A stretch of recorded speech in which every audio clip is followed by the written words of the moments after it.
Why does a billion-year-old alien match his genome? Why is it calling to him? Miss this, and you miss the start of a sci-fi epic unlike anything you've seen. The silence on Titanus wasn't peaceful. It was the kind that pressed in from every side, heavy and wrong, like a breath held too long. Aiden Loric sat alone in the control bay, staring at the wall of monitors flickering in cold blue light. His fingers calloused and still smudged with the faint grime of coolant oil drummed absently on the console. Outside the thick glass viewport, the Saturnian moon stretched into a jagged horizon of black rock and frozen methane. No wind, no sound, just the occasional tremble in the station's structure, like it too remembered something best forgotten. Titanus Station 9 had been abandoned for years, at least officially. Its purpose classified, its logs redacted, its failures buried under layers of bureaucratic silence. Only one man remained to maintain it, check systems, and ensure that one specific directive was never breached. Do not open the sub-level 6 vault door. Aiden had read the directive every day for 7 years. It wasn't a suggestion. It wasn't open to interpretation. It was the law. It was a ritual. Every week, he was required to manually confirm the door remained sealed. Every month, he reported a blank activity log, and every single day, he felt that door pulsing like a heartbeat beneath the floor. The rest of the station was mostly dead now, hallways littered with forgotten crates, busted drones, spider cracks along pressure seals that no one bothered to repair anymore. Just enough oxygen, just enough power, just enough sanity to keep one man alive in a coffin the size of a shipwreck. He adjusted the collar of his thermal jacket. The heating grid had been temperamental all week, flickering between mildly uncomfortable and bone-deep chill. His breath fogged as he leaned in toward monitor 6 sub-level 6. As always, the feed showed nothing but the long stretch of corridor and that thick vault door at the end.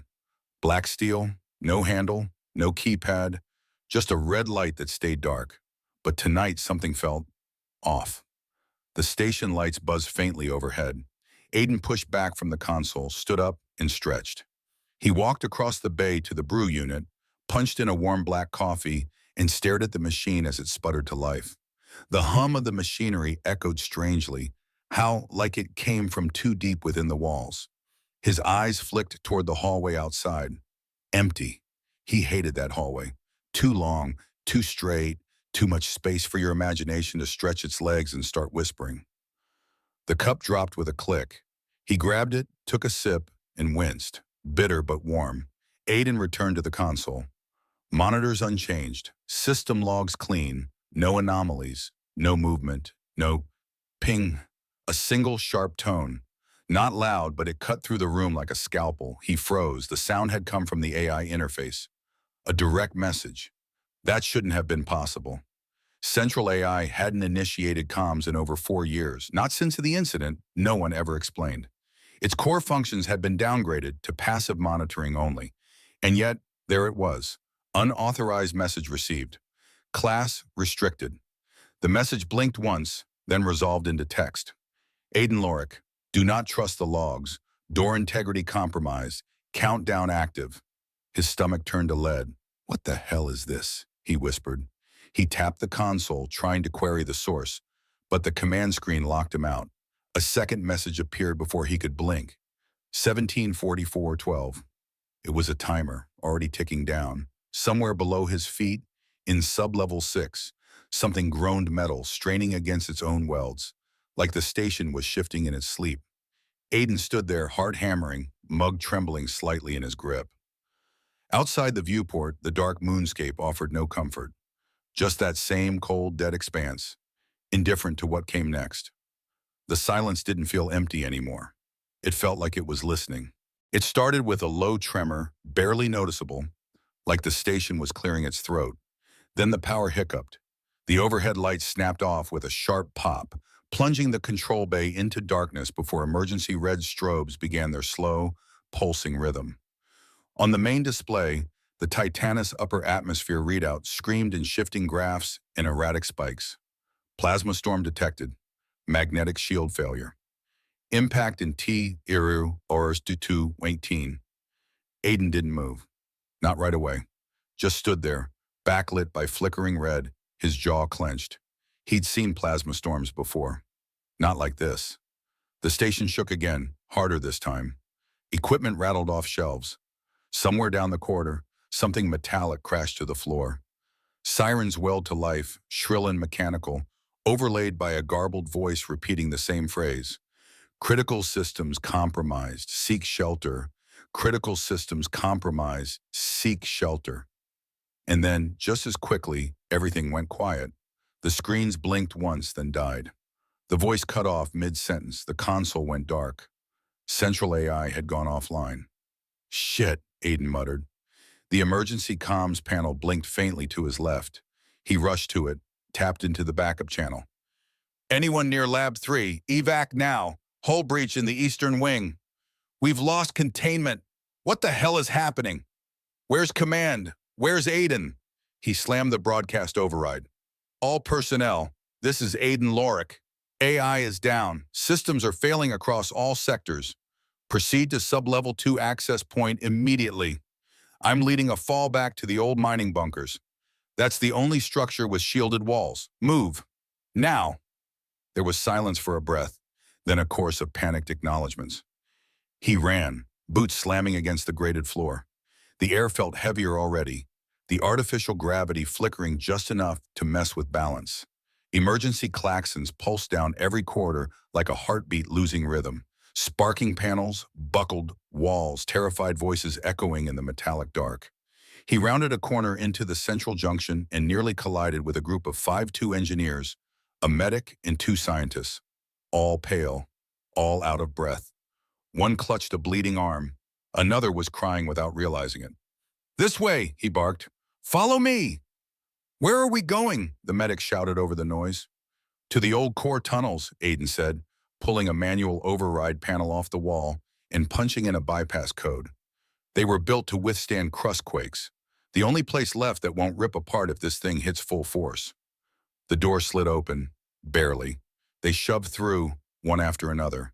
The tunnel beyond was dark and narrow, with ancient light strips sputtering along the ceiling. Dust fell from above as the station shuddered again, this time long and deep, like something had cracked beneath them. They moved fast. Aiden took point, flashlight sweeping ahead.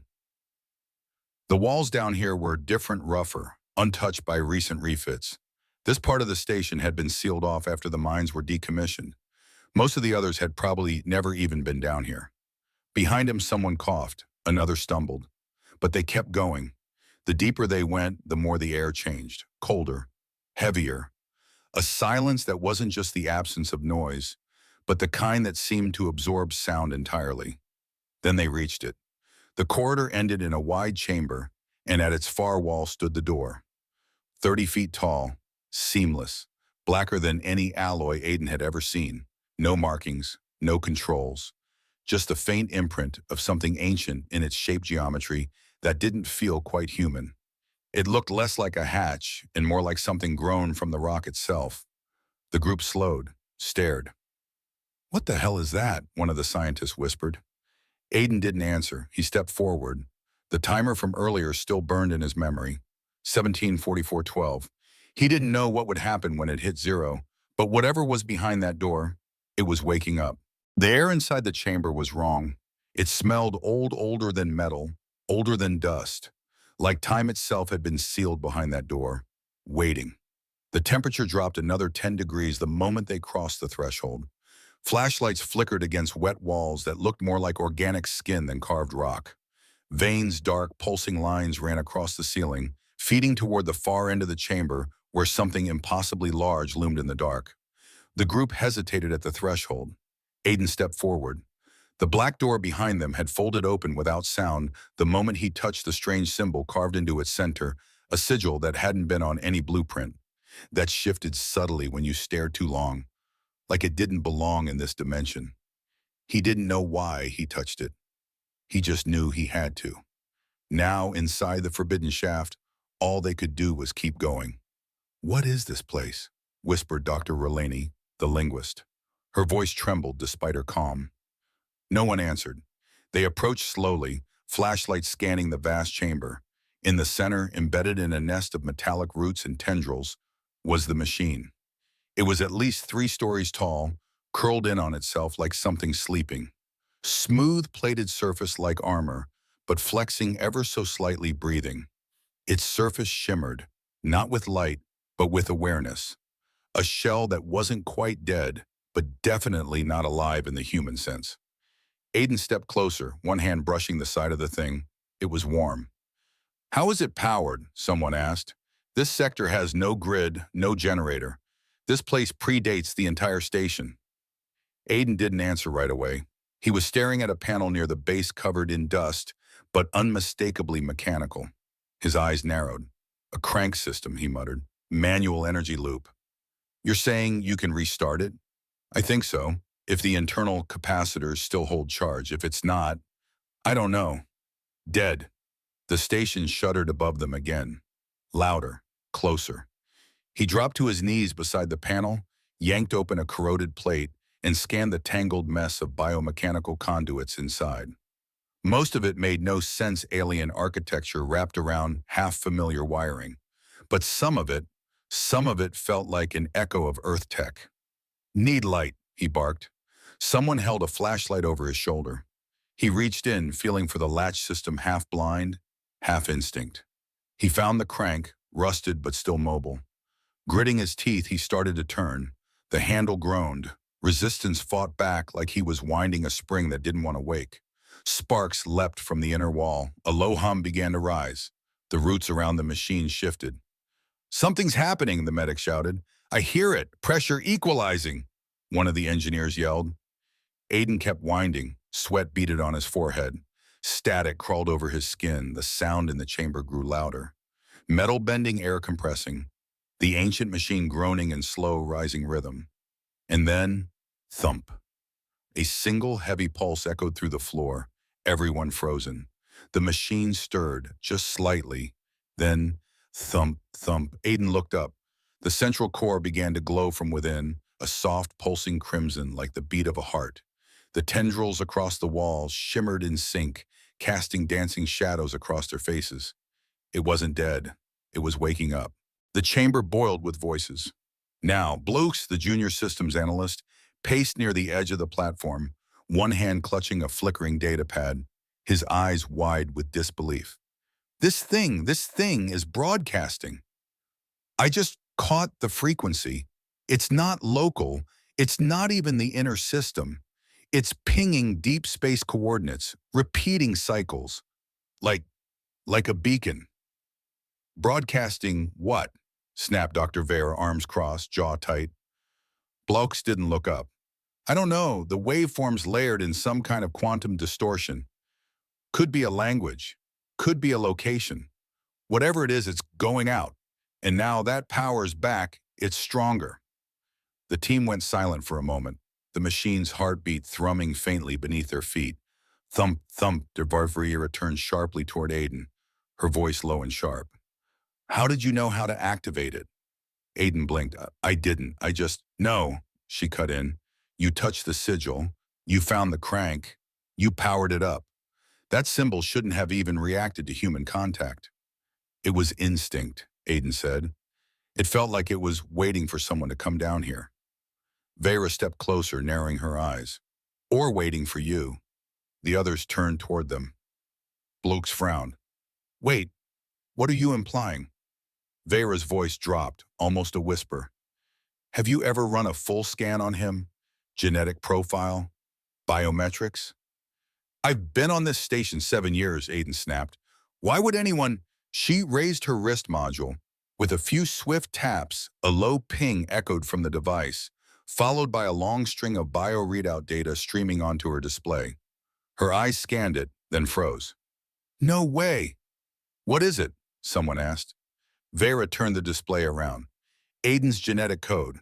It has a marker, a non-human marker, deep code, pre-human genome. This isn't natural. It's ancient." The air turned colder. Blokes took a cautious step back. "What does that even mean?" "It means," Vera said slowly, "he shares DNA with whatever built this machine." Aiden said nothing. His skin felt electrified. His breath came shallow. Thump, thump, thump. The pulses were growing faster, brighter. The tendrils along the walls lit up in waves, like the circuitry of a sleeping city rediscovering life. The whole cavern vibrated with growing energy. Then the light hit him. A beam from the core, not violent, not hostile, but selective, reached out and washed over Aiden like a spotlight. He didn't move. Couldn't. The moment it touched him, something inside clicked. A presence bloomed in his mind, not words, not thoughts, but recognition. As if the machine saw him not as a visitor, but as a key. Panels along the wall opened with sharp hisses of released pressure. Terminals long dead lit up. Energy surged back into corridors that had been silent for decades. The floor stopped vibrating and steadied. Titanus Station, or at least this forgotten part of it, was alive again. The team could only stare. The pulse from the machine slowed to a calm, steady rhythm. And then, just as the silence returned, Aiden staggered, gripping his head. A voice, soft and layered, not from the air, but from somewhere beneath his thoughts, whispered inside his skull. "We are waking." He looked up, eyes wide, and the machine heard him. By the time the rescue crew arrived, the sublevels of Titanus had shifted from tomb to cathedral. Auxiliary systems came online in stages, lights warming to full brightness, air purifiers hissing softly, elevator rails humming with power. Old walls, once thought dead and buried beneath rock and policy, gleamed with veins of living metal and pulsing circuitry. The mining bunkers hadn't just come back to life, they had evolved. Aiden stood near the machine's core, face drawn, body rigid. He hadn't spoken since the voice whispered inside his mind. The others circled him with a mix of awe, fear, and something new. Reverence.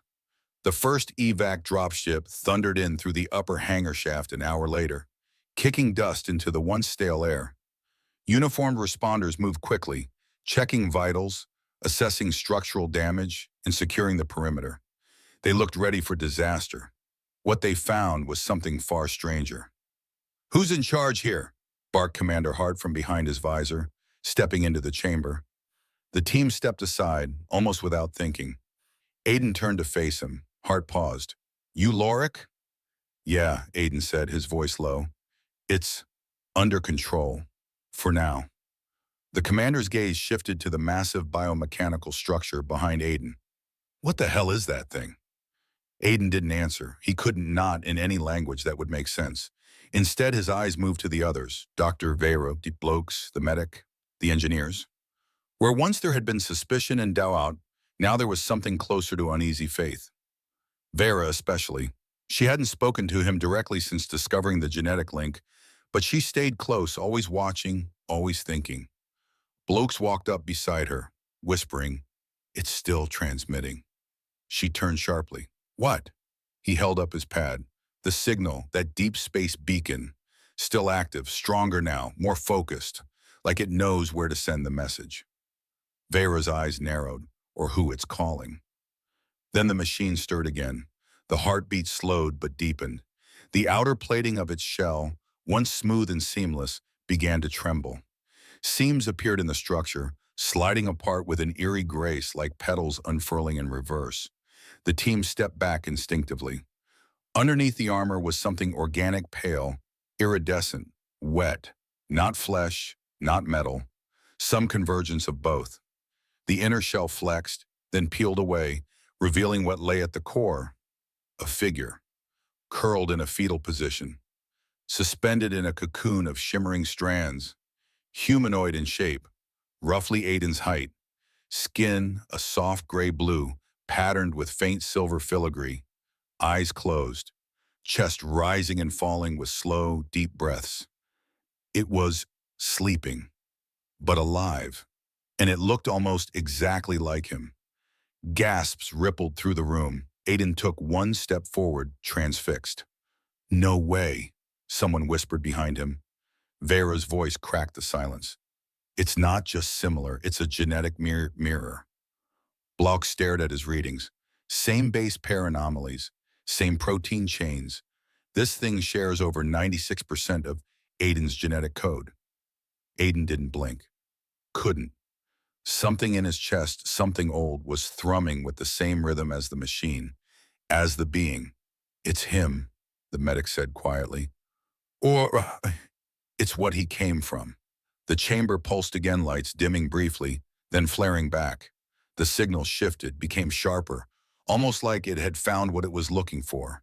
And then, from somewhere behind his eyes, the voice returned. You are the echo. We are the origin. We are almost whole. Aiden's knees nearly buckled, not from fear, from recognition. The broadcast was global by sunrise on Earth. Within hours, Aiden Loric became more than a name on a forgotten station. He was hailed as the savior of Titanus, the man who reactivated a dying outpost, stabilized a collapsing system, and uncovered what some were already calling first contact, though no one could explain exactly what they'd made contact with. The footage went viral, Aiden standing before the biomechanical monolith, the lights pulsing in sync with his heartbeat. The humanoid figure suspended in its cradle, slumbering beneath layers of living steel. News cycles spun him into a symbol of cosmic mystery and quiet heroism. But inside, Aiden felt no triumph, only weight. They told him he was lucky, that without his intuition, his strange ability to interface with the ancient structure, the station would have been lost. Lives gone, secrets buried, and yet, he couldn't shake the question that had taken root deep in his skull. Why him? He sat alone in the now fully restored observation deck, looking out at Saturn's rings, watching static storms flicker across the curve of Titan's surface. The station thrummed softly, stable again. Almost welcome. Behind him, the door opened with a soft hiss. Dervira entered, her arms crossed, tablet in hand. She didn't speak at first, just studied him, as if trying to read past skin and bone. You came to talk, Aiden said without turning. I came because the council ordered me to, she replied, cool and quiet. They want someone close to monitor your behavior, record anomalies, psychological changes, physiological shifts. So I'm doing a science experiment now. You always were. We just didn't know it yet. He finally turned to face her. And what do you think I am? Vera looked at him for a long moment. Something old, something new, maybe something dangerous. But right now, you're still Aiden Loric. That's enough, for now. She left without waiting for his response.